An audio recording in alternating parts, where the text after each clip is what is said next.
My heels echoed through the marbled hallway of Arden and Gale's headquarters in Houston, a building I'd practically lived in for over a decade. As I pushed open the glass doors to the conference room, expecting our quarterly meeting, I froze. Gold and white balloons formed a dazzling arch over the entrance. Bouquets of lilies, my mother's favorite, sat on the table.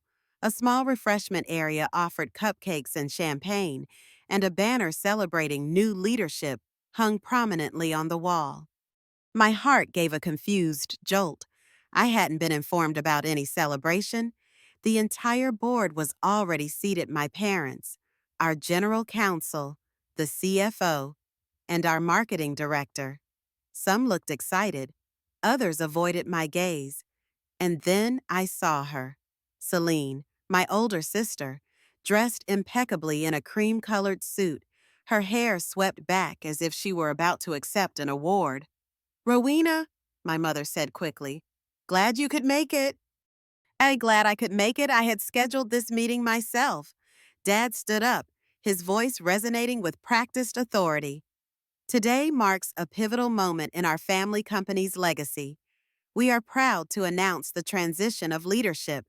Celine will be taking over as CEO, effective immediately. Applause filled the room. I stood frozen, somewhere between shock and shame. I hadn't been told, not a whisper, not a memo, nothing. Celine smiled like she was bathing in the spotlight while I searched her eyes for any trace of explanation. She simply turned toward the board, already moving on. "I believe it's time to streamline leadership and position the company for the future," she said smoothly, her voice full of calculated charm. The HR director, Melissa, approached me with a sympathetic smile that didn't reach her eyes. "Rowena, would you mind joining me in the conference room down the hall?" I followed her mechanically, still processing what was happening. In the smaller room, Celine and two board members were waiting. "I want to thank you for everything you've done for Ardan and Gale," Celine began, her voice professional yet distant. "The company needs a new direction, and the board feels a change in leadership is necessary." "You're firing me," I said flatly. "Not a question." "We're restructuring," she corrected with a practiced smile. "Your position has been eliminated, but we've prepared a generous severance package as recognition for your contributions." Melissa slid a folder across the table. Inside was a termination agreement with 6 months' salary, health care coverage, and a non-disclosure clause. "This is business, Rowena," Celine added when I didn't respond. "You've always made it too personal." I looked at my parents, who had followed us into the room. "You knew about this." Mom looked away, but Dad cleared his throat. "It's a business decision, Rowena. Celine has a clearer vision for where we need to go." "I signed the incorporation papers with you," I reminded him quietly. "I canceled my wedding to pull us through the cash flow crisis in 2019. I've given everything to this company." "And we appreciate that," my mother interjected. "But sometimes we have to make difficult choices for the future of the business." I stood up, my legs steadier than I expected. "I'd like to collect my things." "Your badge has been deactivated," Melissa explained. "But we've had your personal items packed up for you." Of course they had. They planned this all along. In the lobby, I saw Casey, our senior developer, who had been with us since the early days. Her eyes widened when she saw me carrying the box. "Rowena, what's happening?" asked the new CEO. I replied, managing a small smile. "Apparently, I've outlived my usefulness." Casey looked shocked. "That's ridiculous. Half the clients are only with us because of you." Several other employees noticed the exchange, their faces showing confusion and concern. At least some people recognized my value, even if my family didn't. As I walked to my car, Marketing Director Paul caught up with me in the parking lot. "This isn't right," he said quietly. "Many of us weren't consulted about this decision." I nodded, appreciating his support but too numb to fully process it. Thank you, Paul. Don't disappear. Rowena, he added. This might not be the end of the story. I didn't know then how prophetic those words would be. The sun was too bright as I drove home through Houston traffic. I felt like I was moving through a dream, or more accurately, a nightmare. This company had been my life for over a decade. I was 25 when Dad and I signed the incorporation papers, full of dreams and ambition. Now, at 36, I had been discarded without warning. My kitchen was too quiet when I finally arrived home. The clock blinked 9:47 a.m. Still morning. Still the same day I had walked in expecting a normal meeting and been walked out as if I didn't matter. I placed the box on my kitchen counter and began to unpack it, a framed photo from the company's first gala. My boss lady in training mug, ironic now, and various small mementos from my desk. At the bottom was a wooden pin, dark walnut with our initials engraved on it. Dad had given it to me when we launched the company. "You're the future," he had said then. I pressed the pen to my palm and sat at the kitchen table. That's when the tears finally came, not loud or theatrical, just sharp, short sobs that stole my breath. My phone buzzed with a news alert. Family-owned Ardan and Gale appoints new female CEO, continues legacy. Legacy. I had been that legacy. Now I was invisible. I reached for a tissue tucked under the cardboard flap of the box and felt something else, a plain envelope with my name written in careful handwriting. I didn't recognize it immediately. Opening it, I found several pages of heavy stock paper with our family company's legal counsel's letterhead. As I unfolded the documents, my breath caught. It was a notarized agreement dated 4 years ago. I remembered that night vividly, Celine coming to my apartment at midnight, tears streaming down her face, saying the company wouldn't make payroll. We needed $250,000 within days, or we'd default on a supplier contract and lose our biggest client. I had driven 3 hours to Austin in the middle of the night because her trusted lawyer was based there. I remembered sitting in his office with gas station coffee, my hair still damp from a rushed shower, as I signed papers and wired funds from my personal savings money I'd been setting aside for years. The document in my hand spelled it out clearly. In exchange for my personal investment of $250,000 to save the company, I had been granted a 10% non-dilutable voting stake, active unless I submitted a signed resignation. A resignation I had never given. Celine had sworn, "Rowena, I'll never forget this. I mean it." Apparently, she had. They couldn't just toss me out.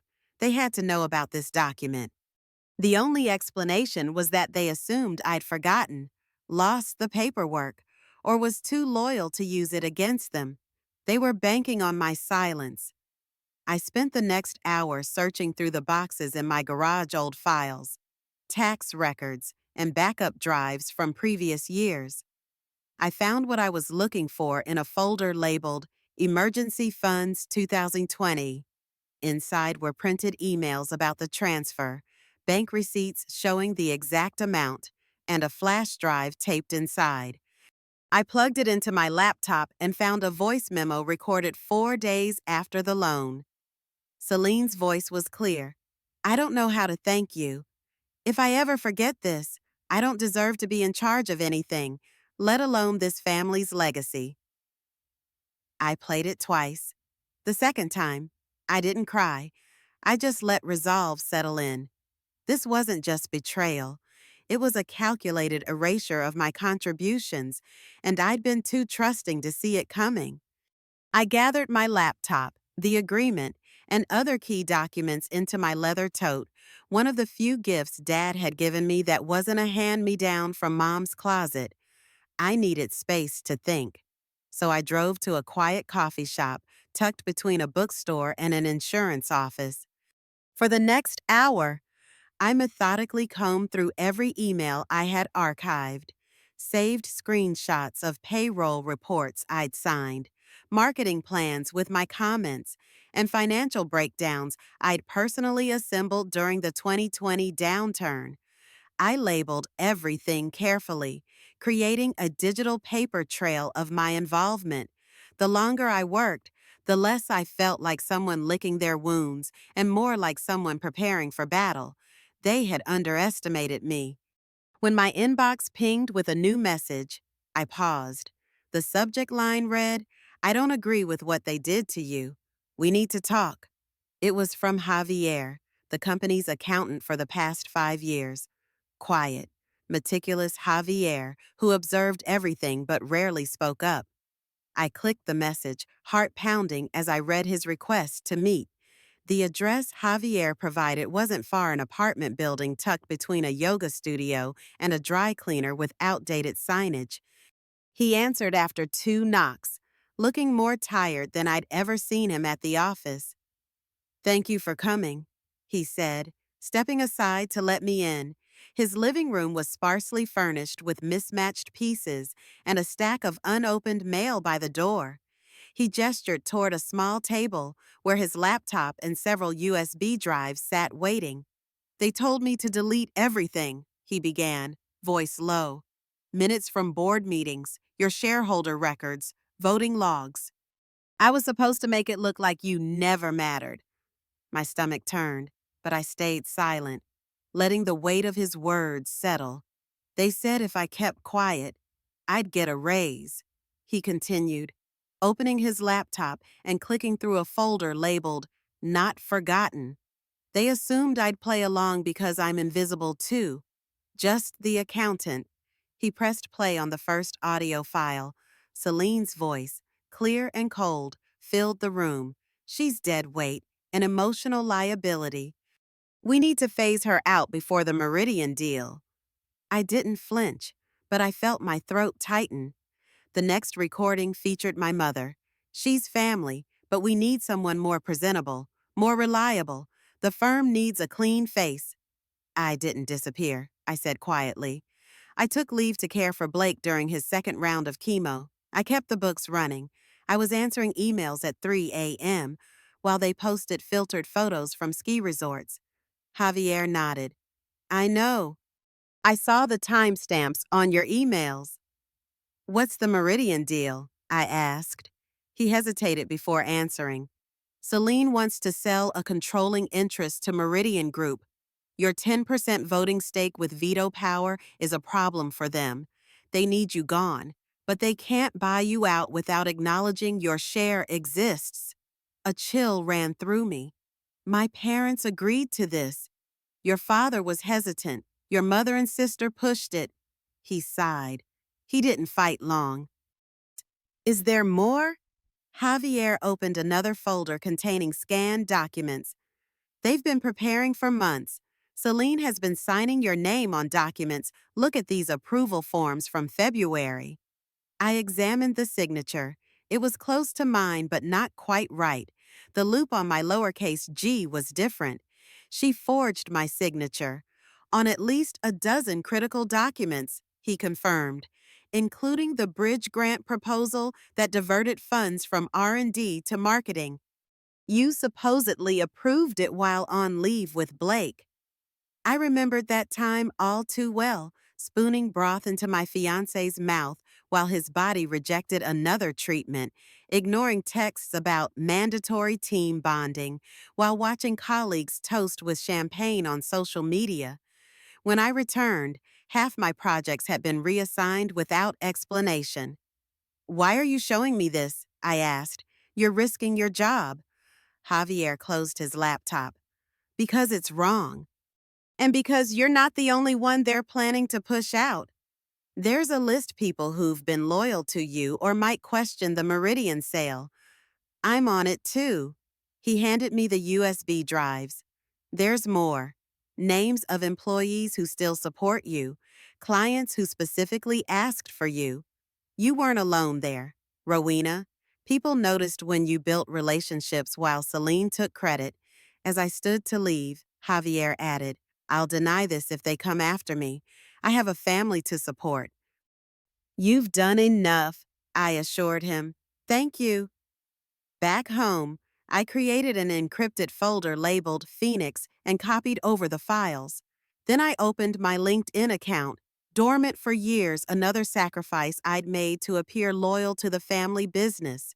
Within minutes of reactivation, notifications poured in. But one message stood out.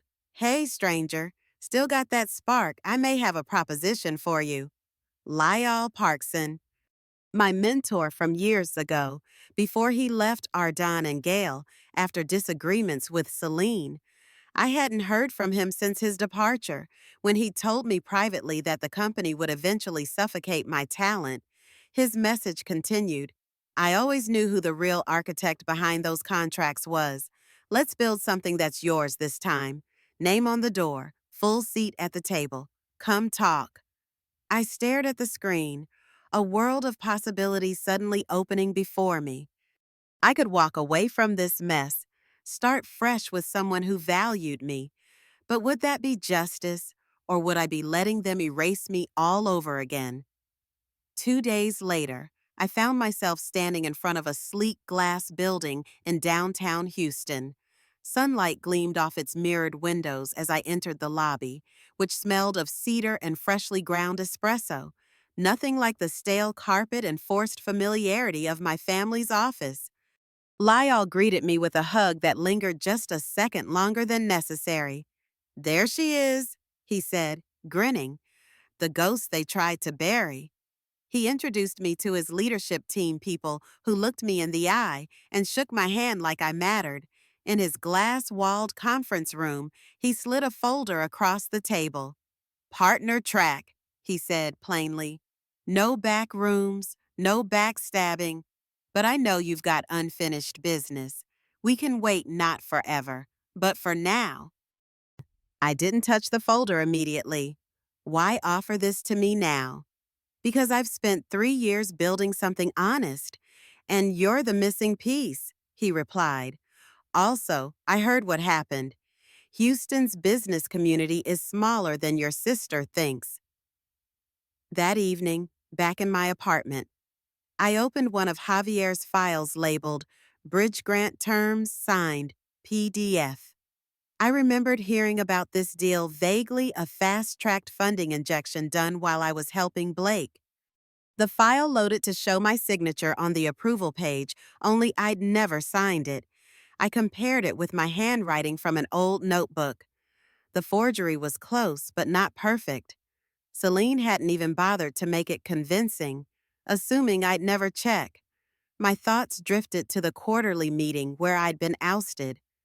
I remembered Celine's polished speech, her reference to decisions I supposedly made. Now I understood why she'd been making them in my name all along. I felt a complex mixture of emotions, anger at the betrayal, but also a growing sense of clarity. This wasn't just about getting even, it was about exposing a systematic fraud that affected employees, clients, and shareholders. I called Margaret Lang, a lawyer I'd worked with on contract negotiations years ago. When I explained the situation, she didn't sound surprised. Family businesses are battlegrounds disguised as Sunday dinners, she said. But forgery and shareholder suppression? That's crossing into criminal territory. Bring everything tomorrow. We need to move carefully. That night, I couldn't sleep. Part of me wondered if fighting back was worth it. Starting fresh with Lyall would be easier. No messy legal battles. No family drama. But every time I closed my eyes, I saw Celine's smug smile as she announced her promotion. I heard my mother's voice. She's more presentable. I remembered all the nights I'd worked until dawn to keep the company afloat while they took credit. By morning, I knew what I had to do. This wasn't just about me anymore. It was about everyone else they were willing to discard. The county clerk barely looked up as she stamped the document and slid it back across the counter to me. All filed, she said, tapping the official seal. Effective immediately. I slipped the revocation of power of attorney into my leather folio and nodded politely. As I turned to leave, her voice cut through the silence of the marble-floored hallway. You sure this won't stir things up? I didn't turn around. Oh, I'm counting on it. By the time I stepped into the parking lot, the morning haze had burned off. Sunlight spilled across the asphalt like nothing was wrong with the world. But I felt it a shift, quiet but permanent, like something inside me had finally locked into place. That evening, I dressed carefully for the charity gala Celine had spent months planning. Her face was plastered on the program, her name at the top of the donor board, Ardan and Gale, a legacy she'd seized like a crown she'd been born to wear. The valet raised an eyebrow when I stepped out of my car. I wasn't on the original guest list, but a last-minute donation had secured my invitation. Inside, the ballroom shimmered with chandeliers and curated perfection. Wait, staff in black vests glided between white linen tables, while conversations floated like champagne bubbles, superficial and meant to impress. When Celine saw me from across the room, her expression froze momentarily before she recovered, gliding to the microphone with practiced ease. Ladies and gentlemen, she began, voice like velvet, we built Ardan and Gale on legacy, on trust, on knowing when to lead and when to let go. Some of us, her eyes flicked to mine, understand that better than others. A polite ripple of laughter followed. I didn't flinch. Instead, I lifted my champagne glass, locked eyes with her, and smiled, not the kind of smile that warms a room, but the kind that makes people shift in their seats, unsure if they've just missed something important. After the speeches, I moved through the crowd, speaking briefly with board members and longtime clients. I didn't mention the company transition or my departure. I didn't have to. My presence alone was enough to raise questions. As I passed Celine near the silent auction, I paused. You should check the trust accounts tonight. There seemed to be some changes. Before she could respond, I continued walking. Behind me, I heard her phone unlock, followed by muffled but frantic conversation with someone on her financial team. Outside, the night air felt cleansing after the perfumed ballroom. I was almost to my car when I heard heels clicking rapidly on concrete. What did you do? Celine demanded, her composure cracking. I turned slowly. I revoked the power of attorney you've been abusing, the one you used to sign my name on documents I never saw. You think this is over, she snapped, voice slicing through the quiet. You just made the biggest mistake of your life. I let the silence stretch long enough to be uncomfortable. I guess we both have something to regret then. You think you can win against me? She stepped closer, voice dropping to a hiss. I was chosen. You were convenient. Have a lovely evening, Celine. I replied calmly, turning away. The next morning, I discovered scratch marks on my apartment door, as if someone had tried to force it. The mailbox in the lobby had been bent open. Nothing was missing. Nothing broken, just disturbed enough to make me feel watched. Security reviewed the cameras. We caught a figure near your vehicle, the officer explained, but they stayed just out of frame. No plates, no face. It was a warning, clear and simple. But if Celine thought intimidation would silence me, she'd underestimated me again. You have a compelling case, Margaret said, spreading the documents across her desk. The forged signatures, unauthorized financial decisions, the recorded admissions. But going public means no turning back. Your family will fight this with everything they have. They're already fighting, I replied, showing her the pictures of my tampered door and mailbox. She frowned. Document everything. If it escalates, we'll file for a restraining order. That afternoon, I met with Trina Walker, an investigative reporter I'd helped years ago when she was researching corporate fraud in the energy sector. We sat in a corner booth of a busy restaurant where we wouldn't be overheard. It's good to see you, Rowena, though I wish under better circumstances, she said after I'd outlined what happened. This story has legs family drama, corporate betrayal, forged documents. But are you sure you want it public? There's no going back. I hesitated. I need to think about the timing. For now, can we keep this background only? She nodded. Of course, but when you're ready, I'll need evidence I can verify independently. That evening, my phone rang with an unfamiliar number. It was Paul, our marketing director. Rowena, I don't have long, he said, voice hushed. They're calling an emergency board meeting tomorrow about the Westridge development. Celine's trying to fast-track approval before anyone notices the trust account changes. The Westridge project was a major real estate development using family trust assets, including portions that fell under my 10% stake. If Celine secured approval, it would be harder to contest later. Thank you for telling me, I said. This means a lot. There are still people here who remember what you did for this company, he replied before hanging up. I immediately called Margaret, who suggested a bold move appear at the Homeowners Association meeting where the development was being discussed. The HOA needed to approve certain aspects before the project could proceed. The next evening, I slipped into the community center just as Celine was mid-presentation, gesturing toward projections of the proposed development. And as acting trustee, she said with her trademark smile, I've streamlined the permitting process for Phase 1. Efficiency is everything. I walked slowly down the side of the room and placed my sealed envelope in front of the chairman. People turned. Celine froze momentarily before forcing another smile. Well, look who finally decided to show interest in company matters, she said, her tone dripping with condescension. I took a seat in the back row, calm and controlled. The chairman opened the envelope, reviewed the documents, then whispered to another board member. Before we proceed with item 4, he announced, clearing his throat, we need to pause for legal review of this revocation notice. It affects the legitimacy of recent asset control declarations. This is last-minute theatrics, Celine said quickly. None of this is official. It's notarized and time-stamped, the chairman replied firmly. We'll table further votes until council weighs in. For the first time in a long while, I saw Celine speechless, her eyes scanning the room for support that didn't materialize. After the meeting, I didn't linger. I walked out before the murmurs started, before questions could be asked. But as I passed through the entryway, I caught whispers.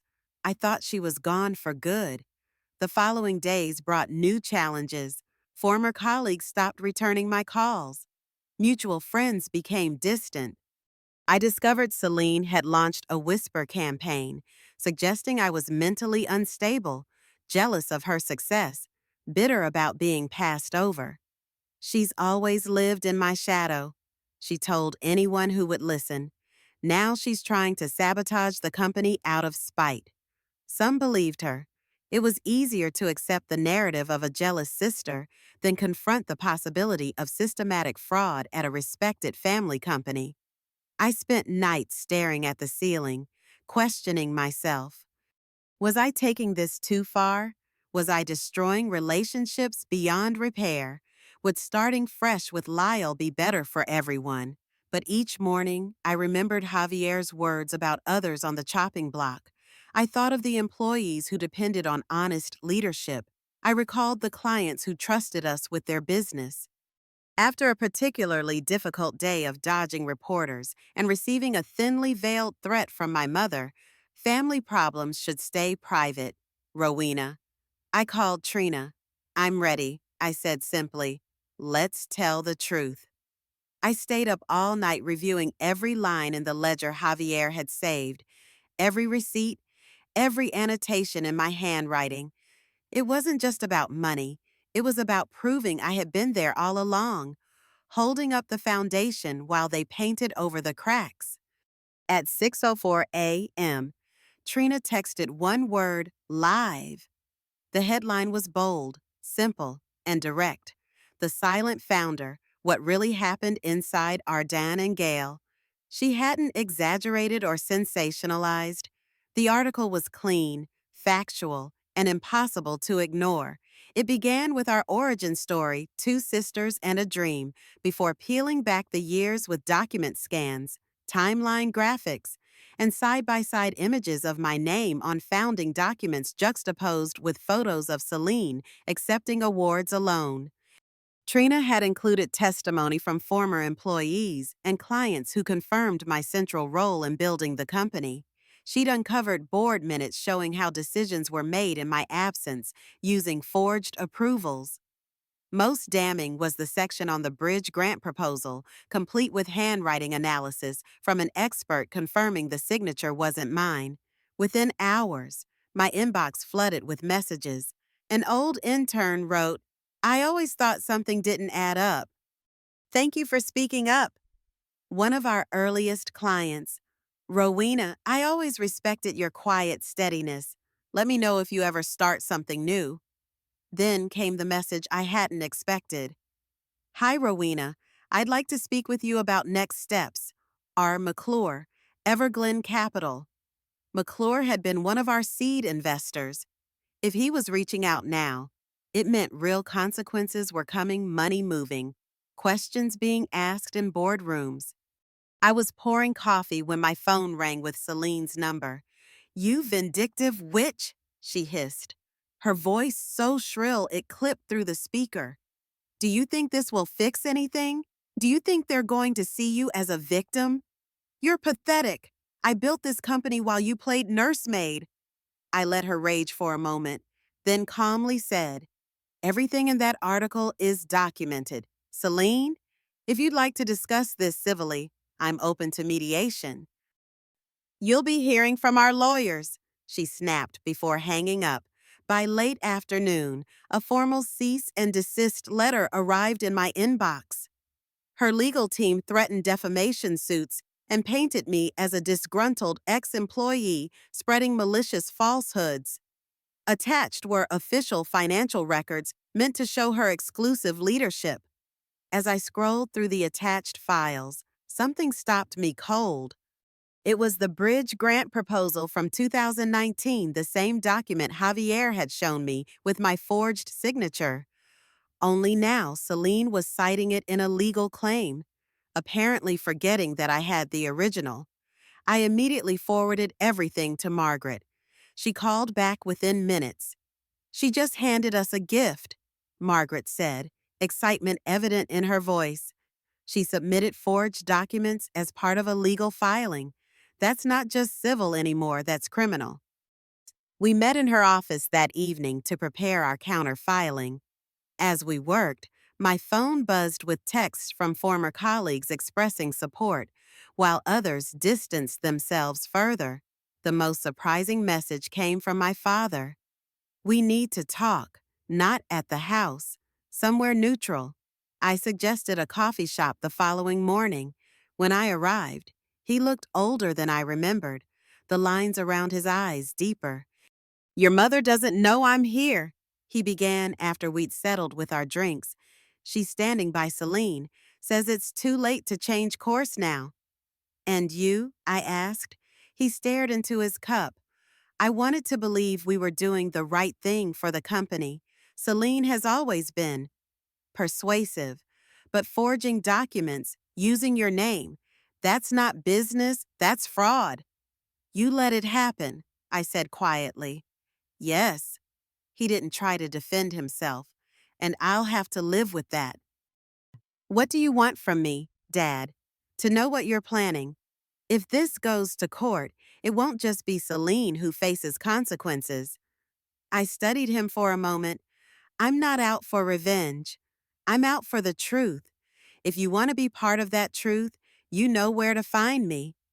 He nodded, looking simultaneously relieved and afraid. As he stood to leave, he added, "Your mother may never forgive you, or me, when she finds out about this conversation. That's her choice, I replied. We all make our own.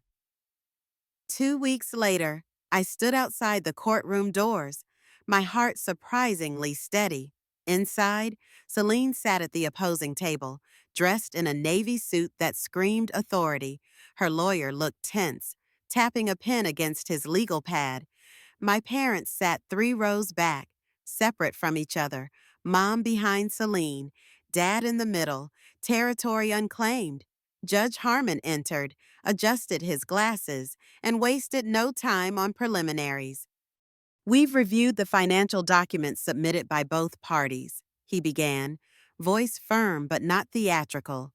There are significant discrepancies between versions submitted by Ms. Celine Gale and the original ledgers obtained by the defense.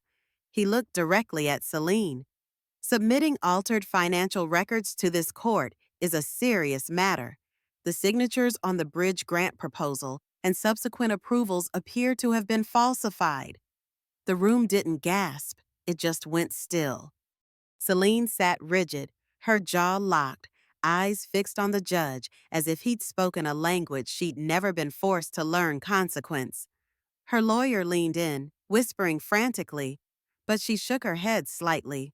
The judge continued, given the submission of questionable materials, this court orders a full forensic audit of Ardan and Gale's records for the past 5 years. Additionally, we're referring the signature discrepancies for criminal review under State Penal Code 115. He turned to me. Miss Rowena Gale's non-dilutable voting stake is hereby confirmed active and legally binding.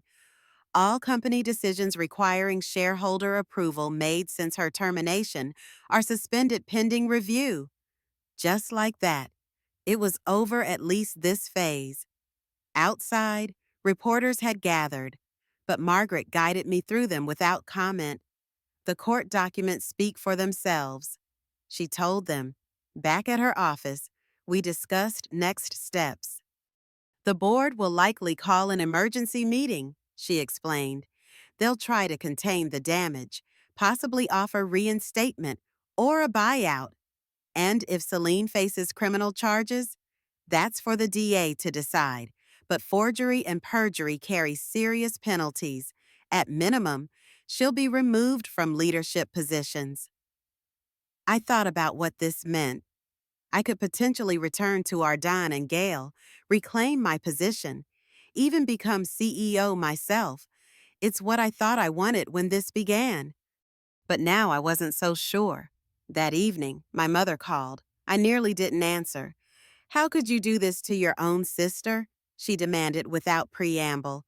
Hello to you too, Mom. Don't be flippant. You've just destroyed what our family built.